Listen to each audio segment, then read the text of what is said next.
हुई है।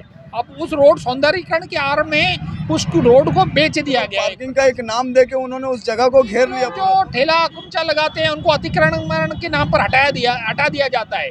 आप रोड को मुख्य मार्ग को घेर करके आप सौंदर्यीकरण कर रहे हो तो वो सही है, और जो गरीब लोग ठेला कुमचा लगाते हैं वो गलत है। केंद्र में पार्क नहीं बनता है और वो जगह में जो पार्क बना बहुत गलत है, वो पार्क हटना चाहिए। मेरे को तो ऐसा धमकी मिलता है कि आप अपना इमेज का ख्याल रखो, नहीं तो आप यहाँ से जेल चले जाओगे। 200 घर को खत्म कर दिया गया है। जो आज बेरोजगार इधर उधर भटक रहे हैं उनकी सुनवाई नहीं हो। दुर्ग नगर निगम द्वारा इंदिरा मार्केट स्थित कपड़ा लाइन से हटाए गए कपड़ों की दुकानों और सौंदर्यीकरण के नाम पर मेघ गंगा ग्रुप को दुर्ग निगम आयुक्त तथा MIC सदस्यों के द्वारा अपने किसी लाभ अपना हित पूरा करने के उद्देश्य से विधि विरुद्ध लिए गए निर्णय से इंदिरा मार्केट के मुख्य मार्ग को छोटा कर सौंदर्यीकरण करने, जिससे यातायात को प्रभावित करने के संबंध में आम आदमी पार्टी के बैनर तले फुटकर दुकानदारों ने दुर्ग पटेल चौक पर अपना 1 दिवसीय प्रदर्शन कर विरोध जताया है।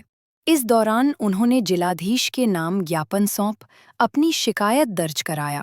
आपको बता दें कि इन्होंने इस तरह से शहर में हो रहे कार्यों पर सवालिया निशान लगाते हुए मेघ गंगा ग्रुप द्वारा दिए प्रस्ताव को दुर्ग निगम आयुक्त और दुर्ग मेयर इन काउंसिल के निर्णय पर निजी स्वार्थ का आरोप लगाया है।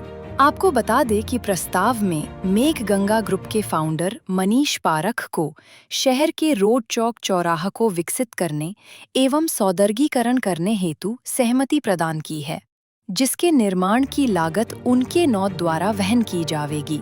वहीं इस निर्णय को विधि विरुद्ध बताते आम आदमी पार्टी के नेताओं ने इसका विरोध जताया है।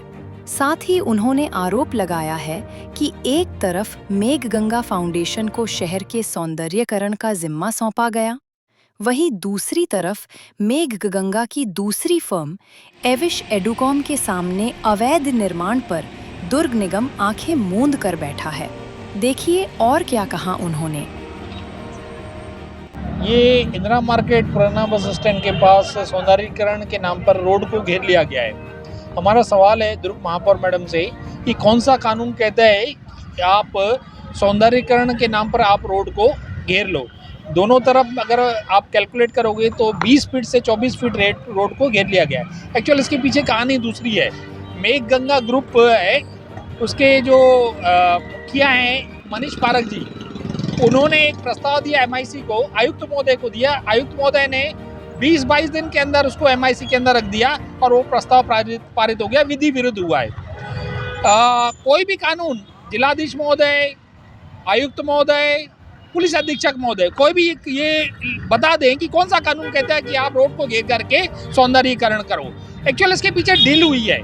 अब उस रोड सौंदर्यीकरण के आड़ में उस रोड को बेच दिया गया है। एक प्रकार से गरीब लोग जो ठेला कुमचा लगाते हैं उनको अतिक्रमण के नाम पर हटा दिया जाता है। आप रोड को मुख्य मार्ग को घेर करके आप सौंदर्यीकरण कर रहे हो तो वो सही है, और जो गरीब लोग ठेला कुमचा लगाते हैं वो गलत है। वहाँ पे एक्चुअल फुटपाथ बनना चाहिए था लोगों के आने जाने के लिए। सौंदर्यीकरण मुख्य मार्ग को आपने लोगों को अतिक्रमण हटाते हो, आप खुद अतिक्रमण करना शुरू कर दिया। इस विरोध में हम लोग यहाँ पे कर रहे हैं। प्रस्ताव आयुक्त के पास आया, मैं अगर प्रस्ताव लेके गया तो एक सिंगल प्रस्ताव को वो MIC में रख देगा। एक प्रक्रिया का पालन होता है ना। आयुक्त की भूमिका संदिग्ध है, पूरी डील जो है संदिग्ध है।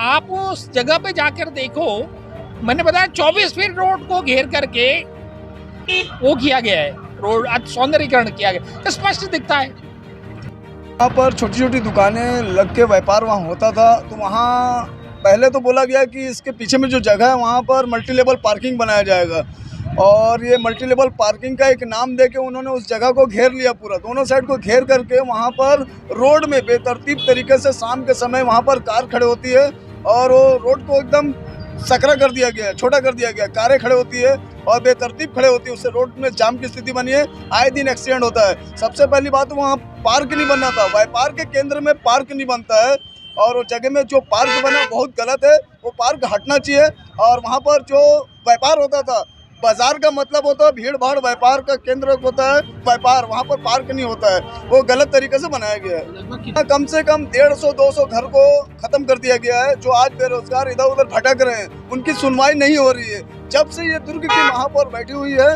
तब से उन्होंने पूरे शहर में मतलब उनका कार्य करने का जो है तरीका वो बहुत गलत है।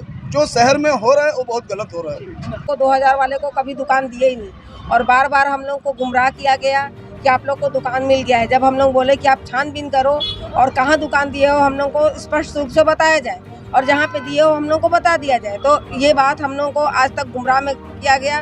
कभी बोले पौनी पसारी चले जाओ, कभी कहीं बोले, लेकिन आज तक दुकान कहीं भी हम लोग को नहीं दिया गया।